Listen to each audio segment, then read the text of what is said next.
Olá a todos, o meu nome é Nuno Caetano e sou o diretor do Departamento de Autodiagnóstico aqui na Elder Máquinas e Ferramentas. Hoje vamos analisar os turbos pneumáticos, vai ser a primeira parte de 2 vídeos que vou fazer sobre este tema. E porquê? Cada vez mais, se repararem, a sobrealimentação está presente nos veículos que nos vão aparecendo na oficina. Antigamente, comumente, apareciam só nos veículos a gasóleo. Hoje em dia, cada vez mais, principalmente nos modelos novos, também se vai encontrando os sistemas sobrealimentados nos veículos a gasolina. Isto porquê?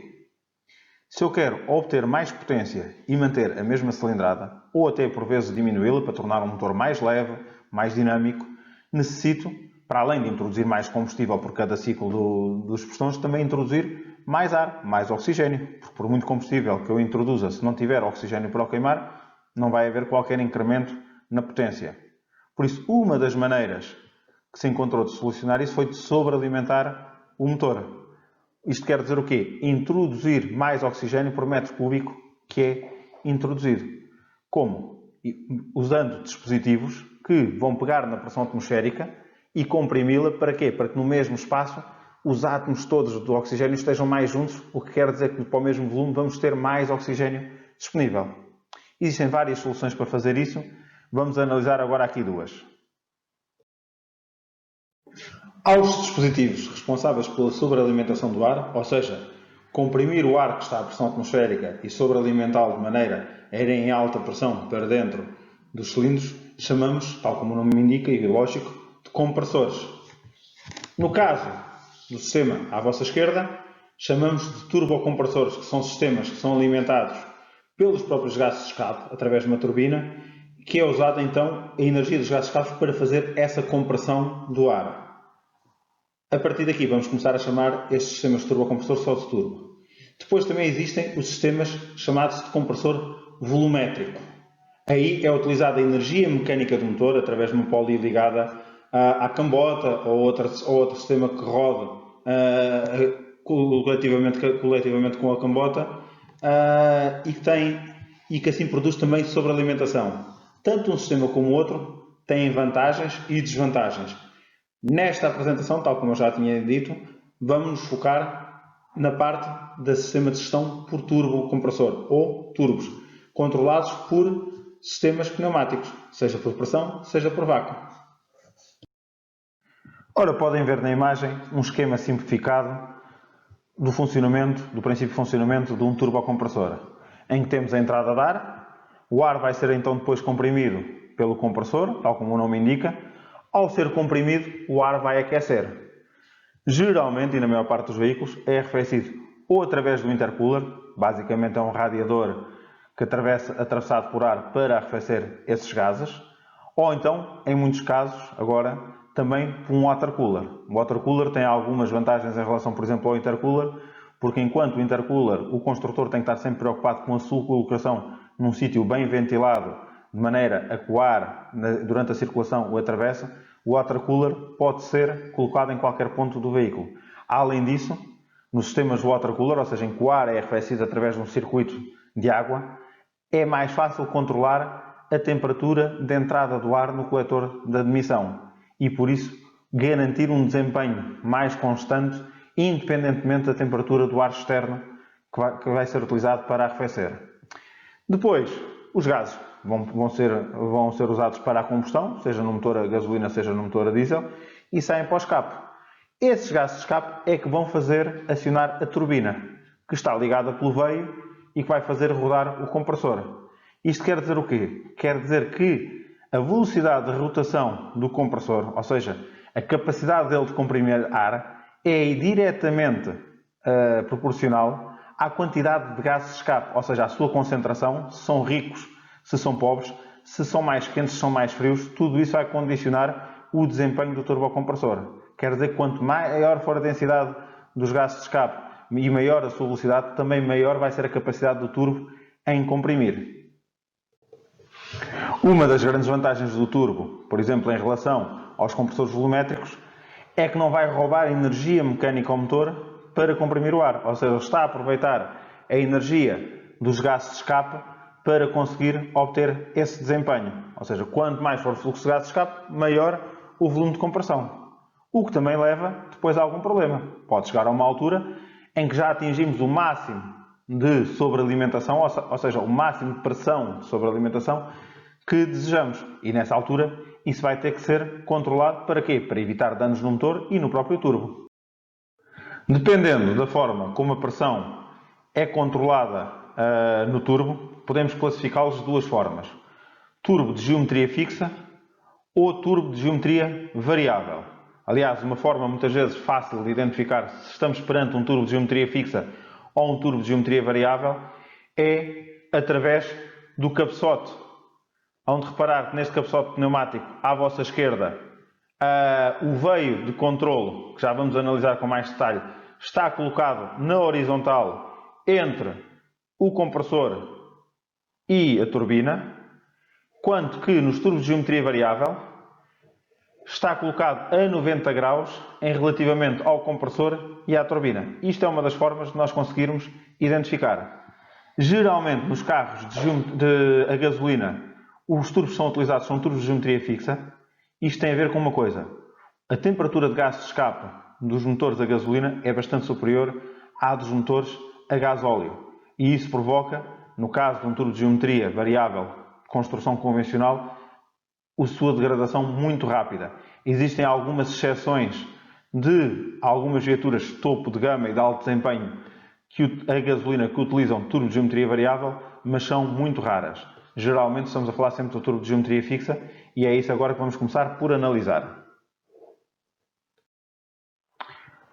Num turbo de geometria fixa, o conjunto é formado então pela turbina e pelo compressor e uma válvula de descarga pneumática. Hoje em dia também se encontra, em vários casos também, o controle desta válvula de descarga ser elétrico. Ao longo desta apresentação vamos nos concentrar só nos sistemas pneumáticos, visto não termos tempo para mais à frente iremos então analisar os sistemas com válvula elétrica também. A função desta válvula é de resolver um aspecto muito crítico, que é a gestão da pressão do turbo. Ou seja, nos topos das acelerações, quando estão em acelerações longas, muitas vezes o turbo começa a ganhar mais pressão do que aquela que é necessária e que até é segura para o próprio desempenho do turbo. Porque ele, a partir de uma certa pressão, começa-se a tornar perigoso até para o seu próprio funcionamento e pode causar a sua destruição.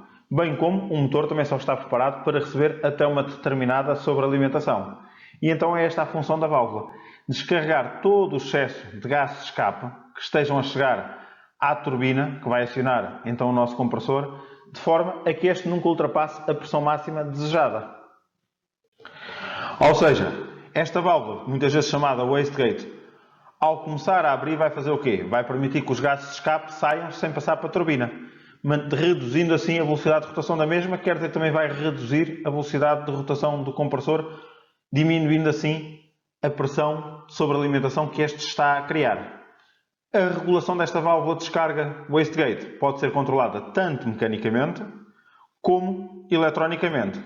Vamos começar agora por analisar primeiro as que são controladas mecanicamente. Esta é a solução mais simples e também as que foram primeiramente utilizadas na regulação de sistemas sobrealimentados. Ou seja, no caso destes turbos, estamos a falar sempre de turbos que vão criar uma sobrealimentação na ordem de 0,8 a 1,1 bares de pressão positiva e em que aqui o que é que acontece?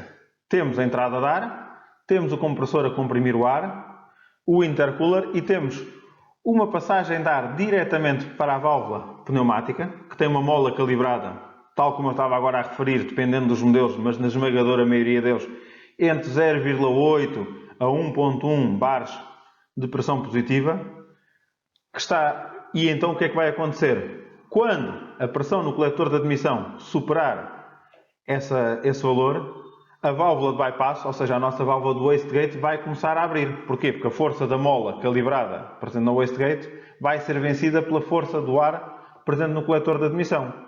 E então o que é que vai acontecer? Vai provocar com que os gases de escape se escapem diretamente para o escape sem passar pela turbina e assim evitando que esta acelere ainda mais do que aquilo que era necessário. Observamos aqui novamente um turbo controlado por pressão diretamente, neste caso saindo do caracol, uma situação muito típica, e que se encontra muitas vezes ainda em vários veículos que nos aparecem nos nossos centros de reparação, como por exemplo os Toyotas Hilux, muitas Ivecos, entre outros. Ou seja, que o fabricante, até por uma questão de custos e porque cumpria perfeitamente a função que era pretendida, opta por este tipo de solução, que acaba por ser uma solução bastante simples e que acaba por funcionar bem. Neste tipo de sistemas, a unidade de controle não tem qualquer controlo sobre a regulação de pressão de sobrealimentação, ou seja, esta é feita totalmente mecânica. Então, muitos podem estar a levantar esta questão. Quando acontece uma situação de prisão, de excesso de pressão de turbo por algum motivo, a válvula wastegate deixou de descarregar, o turbo vai-se partir, vai-se destruir, vai carregar pressão até à sua destruição ou danos no motor? Não. Nesse tipo de situações, a unidade de comando, como tem um sensor que está a controlar em permanência a pressão que está no coletor de admissão, se detectar que esta está a ultrapassar a pressão máxima permitida, vai fazer uma coisa, que é, vai diminuir a quantidade de injeção no motor. Ou seja, se diminuir a quantidade de combustível injetado, vai diminuir a concentração de gás de escape. E ao fazer isso, vai reduzir a velocidade de rotação do motor e vai fazer também com que os gases de escape tenham menos força, a turbina também vai se deslocar de forma mais lenta, reduzindo assim e evitando danos maiores. Isto é aquilo que nós muitas vezes ouvimos que é, ia a puxar muito bem o carro e de repente cortou. Só quando parei, desliguei o motor e voltei a ligar, é que ele voltou a puxar. Situação típica porque a unidade aí fez o reset e vai permitir que o veículo acelere novamente até ultrapassar o parâmetro de segurança máximo. Ultrapassado outra vez, vai limitar novamente a sua rotação até novamente acontecer. Uma forma extremamente simples de se testar se a wastegate deste tubo está a trabalhar corretamente é a utilização de uma pistola de vácuo-pressão. Normalmente as pistolas de vácuo também são pistolas de pressão. E então utilizá-la, neste caso, a fazer pressão diretamente sobre a wastegate para verificar a que pressão é que o veio da wastegate, ou seja, este veio aqui, começa a mexer. Quando este veio começar a mexer, quer dizer que a nossa wastegate vai começar a abrir. E verificar se a pressão de abertura da wastegate coincide com a pressão que o fabricante manda para aquele modelo de turbo. Já me deparei com situações em que a membrana está rota, ou seja, tem uma ligeira fuga por ali, o que faz com que haja um atraso na abertura da wastegate. Já me deparei com situações em que o veículo não puxa, porque devido exatamente à acumulação de carvão na wastegate, ela ficou presa aberta, e por isso grande parte dos gases de escape escapam-se diretamente para o exterior, ou seja, não passando pela turbina, diretamente para o tubo de escape. E são tudo situações que com facilidade, com uma pistola de vácuo, neste caso a criar pressão, porque estamos a falar de um turbo controlado por pressão, conseguimos verificar. Ok? O recurso ao equipamento autodiagnóstico é sempre fundamental, até para percebermos se estamos perante um problema de excesso de pressão, e é por isso que o sistema entra em emergência, vamos supor, ou por falta de pressão. Porque é assim, se ao longo do tempo o sistema nunca conseguir também atingir a pressão desejada, também vai cortar. Esta segunda hipótese pode acontecer devido a vários fatores, por exemplo, uma fuga em algum tubo de admissão ou no próprio intercooler, a falta de desempenho do próprio turbocompressor por algum elemento estranho ter atingido, por exemplo, as alhetas e se encontrar danificado, até um catalisador ou um escape entupido, se eu não tiver fluxo de gás de escape, também não vou conseguir ter fluxo de admissão necessário. Por isso, um parâmetro muito importante de verificarmos com o equipamento diagnóstico é sempre a pressão de turbo ou pressão de sobrealimentação, dependendo dos casos. Noutros também às vezes aparece como pressão do coletor. Tenham sempre a noção de uma coisa. Quando vos aparece a pressão do coletor ou pressão de sobrealimentação, pressão de turbo, mesmo em relantim, aparece-vos normalmente perto da pressão atmosférica, ou seja, 990 milibares, 1000 milibares, 1014 milibares, e quando estamos em aceleração, vamos supor, vai-nos aparecer 1900 milibares. Isto não quer dizer que o turbo esteja a carregar 1.9 bares. Na verdade, está a carregar 0,9 bar. Só que enquanto nós, quando utilizamos um manómetro, o ponto zero é a pressão atmosférica, eletronicamente não. O zero é o vácuo absoluto. Depois temos a pressão atmosférica, que tipicamente ao nível do mar é de 1 bar, ou seja, 1000 milibares. Tudo o que for acrescentado a isso é a pressão efetiva que está a ser acrescentada ao sistema, ou seja, a sobrealimentação efetiva. Nunca se esqueçam desse pormenor, ok? No caso dos veículos movidos a gasolina, atualmente muitos deles também sobrealimentados, existe uma válvula também muito importante, a chamada válvula de overrun. Devido ao funcionamento diferente dos motores a gasolina que possuem borboleta de admissão, teve-se de ter em conta esta válvula porque cada vez que a borboleta de admissão fecha, ia-se criar uma pressão muito alta entre o turbo e a borboleta de admissão, o que provocaria esforços grandes tanto no veio do turbo como na própria borboleta, como uma desaceleração brusca do mesmo, o que ia provocar um atraso quando voltamos a acelerar e também o turbo ter que recuperar outra vez andamento. Esta válvula, tipicamente elétrica, mas também podemos encontrar em alguns casos pneumática, que tem uma mola que faz a reação entre a pressão no coletor mais a pressão à entrada da borboleta, para abrir ou não este bypass. Basicamente isto é um bypass, em que os gases que estão a ser enviados para o coletor de admissão, ou seja, o ar comprimido, começa a girar em torno do próprio turbo, mantendo com que este esteja acelerado e assim cada vez que carregamos no pedal, esteja logo disponível para ser fornecido novamente ao coletor de admissão, não se notando assim atraso de reação quando carregamos no acelerador. Esta válvula, quando prende aberta, pode provocar exatamente também falta de desempenho do turbo e falta de criação do turbo, exatamente porque estamos ali a ter um canal auxiliar de bypass, com o objetivo de se conseguir um melhor desempenho ainda do turbo, e ou seja, uns transitórios ainda mais rápidos. Muitos fabricantes optaram por introduzir uma regulação eletrónica da válvula do turbo.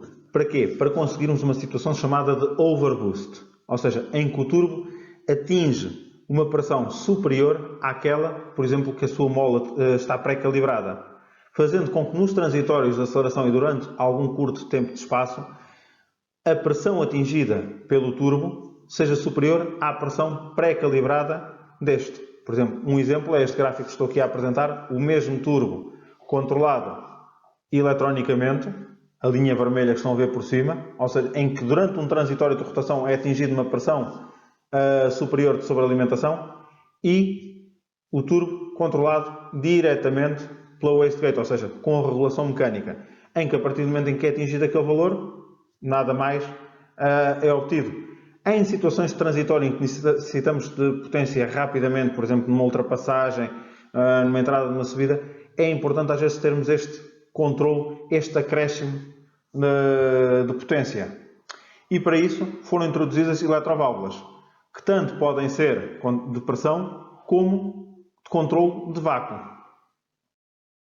No caso dos sistemas controlados por pressão, basicamente aquilo que se fez foi interromper o circuito que havia diretamente à wastegate do turbo, ou seja, que a pressão chegava diretamente à wastegate, e interrompê-lo com uma eletroválvula controlada pela unidade de comando. Essa eletroválvula tem dois pinos, um que é alimentado a 12 volts e o outro que vai receber os sinais de comando da unidade de comando. Aliás, aqui neste esquema que vocês podem ver está no ponto número 3.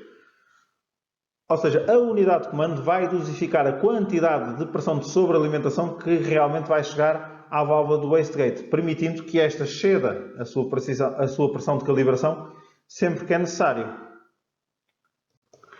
Este tipo de situação, por exemplo, encontra-se muito em veículos mais antigos diesel, mas mesmo em alguns veículos modernos a gasolina, em que é utilizada a pressão do coletor de admissão em conjugação então com uma eletroválvula controlada pela unidade de comando para gerir o overboost, ou seja, o excesso de pressão em relação à calibração do turbo que vai ocorrer e durante quanto tempo vai ocorrer. Já nos veículos a diesel, cada vez mais encontramos sistemas controlados por vácuo e raramente já controlados por pressão. O facto de ser usual nos veículos movidos a gasóleo encontrarmos os sistemas de turbo controlados por vácuo e não por pressão é porque torna-se mais cómodo. Além disso, os veículos a gasóleo, devido a serem sistemas de admissão direta, já têm bomba de vácuo até para os travões. Por isso não foi necessário acrescentar nenhum componente, nenhuma bomba de vácuo para conseguirmos esse efeito. Este tipo de sistema, basicamente, é também controlado por uma eletroválvula, de 2 pinos, alimentada diretamente 12 volts normalmente de um relé de comando do motor, e depois que recebe os impulsos vindos da unidade de comando, dependendo de qual o tipo de regulação que a unidade quer dar ao turbo. Neste tipo de situação, tipicamente o turbo é normalmente aberto. Isto quer dizer o quê? Se não estiver a receber vácuo, a wastegate vai estar aberta, ou seja, permitindo que grande parte dos gases de escape fluam diretamente para fora sem passarem pela turbina. Se estiver a receber vácuo, então nessa situação os gases vão passar pela turbina, acionando assim o compressor e ganhando pressão do circuito. Isto garante uma situação também ao fabricante, que é em caso de ruptura de um destes tubos, o turbo não recebendo vácuo não vai criar pressões excessivas, por isso nunca vai estar em risco de destruição. O carro, por isso, simplesmente não terá desempenho em estrada. Mas esse é o grande motivo por se optar por o controle de vácuo. Torna-se mais simples o diagnóstico assim. Há pouco falei-vos da necessidade de controlar o turbo e a sua potência máxima, mas outro dos problemas também que temos nos sistemas sobrealimentados é, às vezes, o atraso dessa sobrealimentação a chegar ao motor. Isto quer dizer o quê? O atraso até o turbo atingir a rotação em que consegue provocar sobrealimentação ao motor. Porquê? Se eu tiver um turbo pequeno, ele rapidamente e com muito poucos gases de escape consegue começar a sobrealimentar. E então terei uma reação rápida do sistema. Mas rapidamente vai atingir o seu débito máximo. O que quer dizer que em altas rotações terei um motor com menos ar do que aquele que será necessário. Se eu utilizar um turbo de grandes dimensões, terei um ótimo desempenho em alto regime, mas em baixo regime, enquanto o turbo não conseguiu ter gases de escape suficiente para que a turbina ganhe velocidade, terei um motor com uma resposta lenta.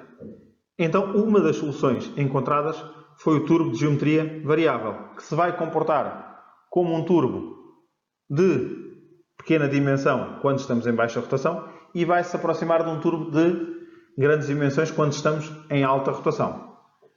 Vamos ver como. Ao contrário dos turbos que tínhamos estado a ver anteriormente, ou seja, os turbos com wastegate, que têm um canal de bypass para que os gases não passem para a turbina, este tipo de turbos tem um conjunto de alhetas em toda a volta da turbina que vão controlar qual o ponto em que os gases de escape vão incidir sobre a turbina e também se vão acelerar ou desacelerar os gases de escape. Isto quer dizer o quê?